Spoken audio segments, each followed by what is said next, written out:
पुनः आपके समक्ष हूँ।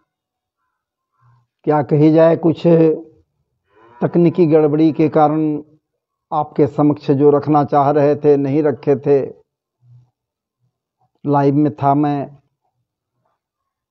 कुछ भूमिकाओं में था, जहाँ जानी थी वहाँ मैं नहीं जा सका था। लेकिन आइए पुनः आपको वहीं लेकर चलूं जहाँ हम जाना चाह रहे हैं।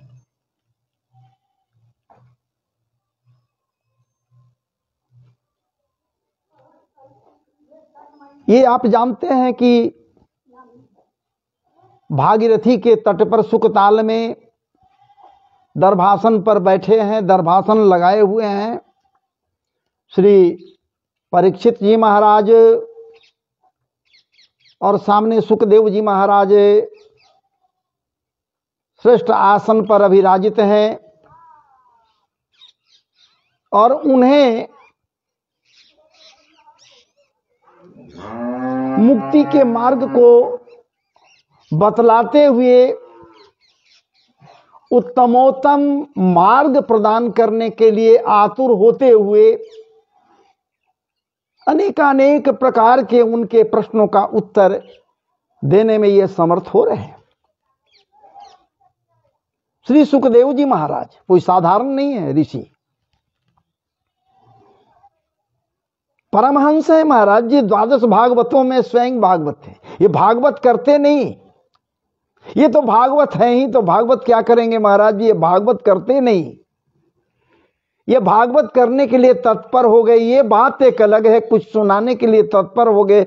उनको ठाकुर जी श्री राधा रमण लाल जी के गोद में महाराज जी पहुंचा देने के लिए तत्पर हो गए, ये बात एक अलग है। परमहंस हैं और महाराज जिनके चारित्रिक विशेषताओं के ऊपर में महाराज जनक, क्या बात है। और उस समय के राजा हैं, जनकपुरी के राजा बहुलाश्व हैं।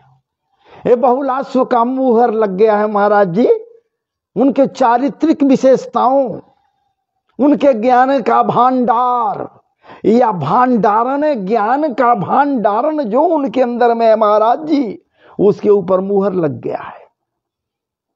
परमहंस हैं। अरे मैं विदेह हो सकता, उनका मैं विदेह हो सकता, लेकिन हमसे क्या बात है, ये क्या है भाई, ये तो परमहंस हैं, हंसों के परमहंस।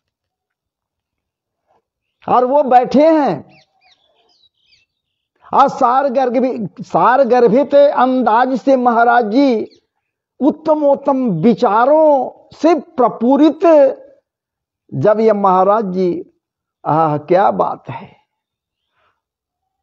अपने परम पवित्र मुखार बिंद से उनके समक्ष